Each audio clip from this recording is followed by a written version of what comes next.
Congress has used the name of Modi's mother for political benefit, and that too officially to target the Prime Minister.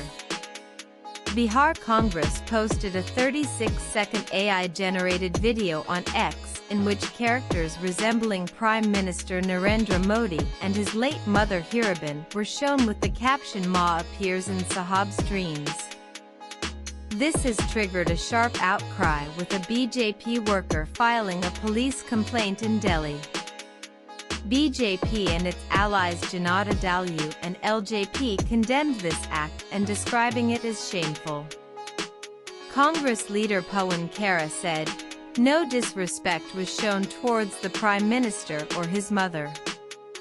What is their objection just because a mother is trying to educate her son to do something right? Where is the disrespect? This is neither disrespectful to the mother, whom we respect dearly, nor to the son," Khera said. BJP leader Ravi Shankar Prasad said making memes of our Prime Minister's late mother, that too of such a cheap standard, is shameful. BJP will make it a big issue across the country. When abuses were hurled at Modi's late mother from a Congress RJD platform in Darbhanga, the Congress leaders, at that time, said they did not know who hurled the abuse. One could have given benefit of doubt to the Congress. But this video has appeared on an official handle of Bihar Congress. It is clear that Congress has put its seal of approval to the earlier act when Modi's mother was abused. Congress has used the name of Modi's mother for political benefit, and that too officially to target the Prime Minister. Such an act is shameful. To post an AI-generated video of a woman who never spoke about politics and is no more alive to defend herself is indicative of the falling level of Bihar politics. RJD leader Tejashi Yadav has maintained silence on this, but his mannerism clearly shows he did not like this act by State Congress media cell. In fast-paced developments, former Chief Justice of Nepal Sushila Karki on Friday night took oath as interim Prime Minister. The parliament was dissolved, and March 5 next year has been set as the date for fresh parliamentary elections. Clearly, 6 months has been given to the interim government. For the retired Chief Justice, bringing peace will be a tough job given the level of violence and arson that took place in Kathmandu during the last 5 days.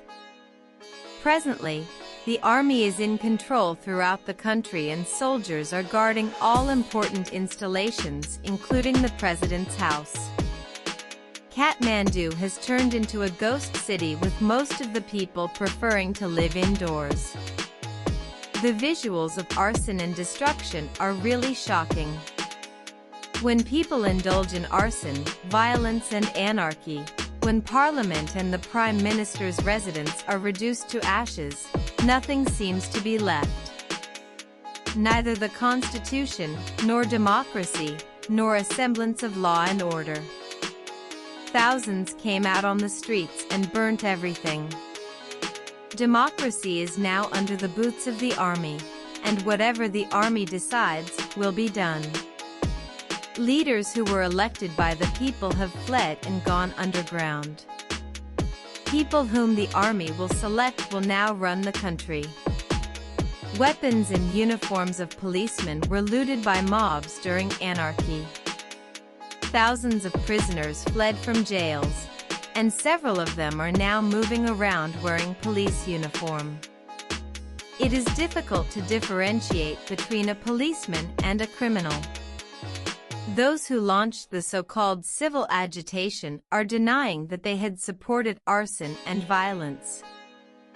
The question is who carried out arson and violence, who looted the weapons, who will ensure that the prisoners are sent back to jail. The accountability lies with those who launched the Gens agitation against corruption and unseated the Prime Minister and his government. It is now the responsibility of this group to bring Nepal back on track. The grotesque beheading of an Indian national by an American employee in Dallas, Texas, is sickening and worrying. The ghastly act was done in the presence of the victim's wife and son. The murderer used a machete to behead his employer, kicked his severed head and threw it in a dustbin. The Indian employer Chandramouli Nagamalaya, who was beheaded, was innocent. This is an inhuman act.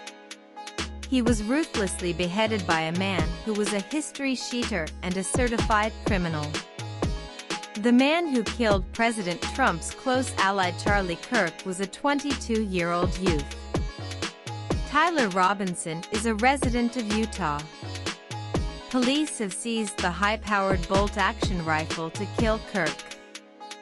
Open gun culture in the U.S. is a worrying trend. Trump had been blaming illegal immigrants for the rise in crimes, but in reality, no action has been taken on the ground. Otherwise, such heinous crimes would not have taken place. AAJ bought Monday to Friday, 9:00 p.m. India's #1 and most followed super primetime news show AAJ bought Rajat Sharma Kasaf was launched just before the 2014 general elections. Since its inception, the show has redefined India's super prime time and is numerically far ahead of its contemporaries. AAJ Ba